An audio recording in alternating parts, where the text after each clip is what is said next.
को लेकर मेघालय पुलिस की टीम शिलांग पहुंच गई है। और इस बड़ी खबर के बारे में और विस्तार पूर्वक जानकारी आपको दें। आज सोनम की शिलांग कोर्ट में पेशी होगी और कोर्ट से पुलिस रिमांड पर लेने के बाद अब आज ही सोनम से पूछताछ भी शुरू हो जाएगी। आपको बता दें कि राजा रघुवंशी की हत्या के केस में सोनम आरोपी है। एसआईटी आज से ही सोनम से इस मामले में पूछताछ भी करेगी और अन्य 4 आरोपी इन्होंने अपना गुनाह कबूल कर लिया है। इन्होंने बताया है कि कैसे सोनम ने ही पूरी हत्या की साजिश रची थी और जो 3 आरोपी हैं आकाश, आनंद, विशाल, इन्होंने हत्या को अंजाम दिया। इस दौरान सोनम वहां मौजूद थी।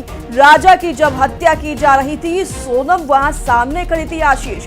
और ये भी बात सामने आ रही है कि शादी के महज 2 दिन बाद ही हत्या की साजिश रच ली गई थी, यानी कि सोनम ने पहले से ही प्लान बना लिया था कि राजा को शिलांग ले जाना है और वहां पर उसकी हत्या करनी है।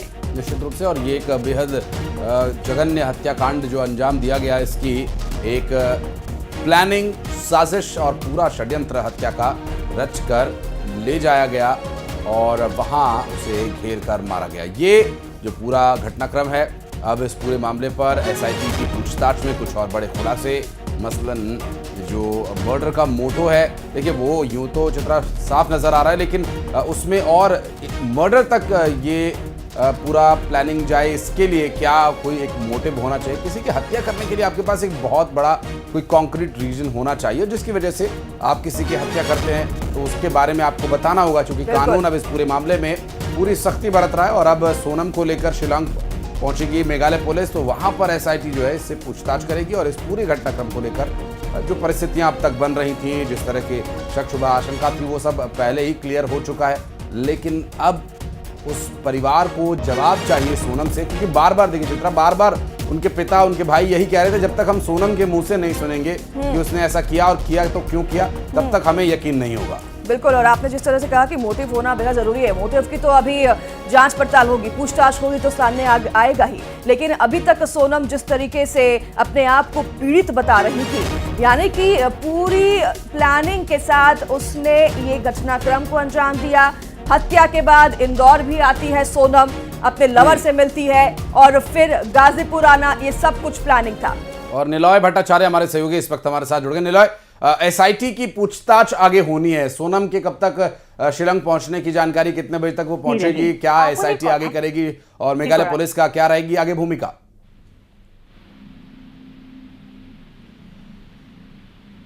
हेलो, हाँ निलॉय, आवाज मिल पा रही है आपको? जाना चाहेंगे एसआईटी की पूछताछ कब से शुरू होगी, कब तक सोनम के पहुंचने की संभावनाएं क्या है, डिटेल्स अपने पास? देर रात करीबन 12:30 बजे के बाद सोनम शिलांग पहुंची। शिलांग में सबसे पहले तो शिलांग में वहां सदर पुलिस स्टेशन से सोनम को गणेश दत्त मेडिकल हॉस्पिटल लेके जाया गया। वहां उनका मेडिकल जांच हुआ है और जांच के बाद सोनम को एक पुलिस गेस्ट हाउस में लाया गया है और आज अभी तक वो सोनम पुलिस गेस्ट हाउस में ही है। और दूसरी बात है कि आज करीबन सुबह कोर्ट में पेशी आज होनी है निलॉय, और इसी के बीच ये भी सामने आ रहा है कि पूछताछ में जो 4 आरोपी हैं उन्होंने अपना कबूल कर लिया है आरोप। जी देखिए, आज सोनम को करीबन शिलांग कोर्ट में करीबन 9 साढ़े 9 बजे पेश किया जाएगा और पेश करने के बाद का जो कस्टडी है वो लिया जाएगा। उसके बाद पूछताछ यहाँ शुरू होगा। लेकिन उससे पहले जो प्रेगनेंसी टेस्ट है वो नेगेटिव आया है सोनम का। और दूसरी ओर जो 4 आरोपी है, वो चारों आरोपी, पहले तो बताया जा रहा था कि 3 आरोपी लाया जाएगा आज सुबह, लेकिन अभी ये कंफर्म्ड है कि चारों आरोपी आज करीबन दोपहर की तरफ शिलांग पहुंचेगा और उसके बाद उनका भी कस्टडी लिया जाएगा। लेकिन आप नजर बनाए रखिएगा निलॉय, आगे डिटेल्स लेने के लिए फिर लौटेंगे आपके पास। बहुत शुक्रिया फिलहाल आपका इस पूरे मामले पर जानकारी देने के लिए।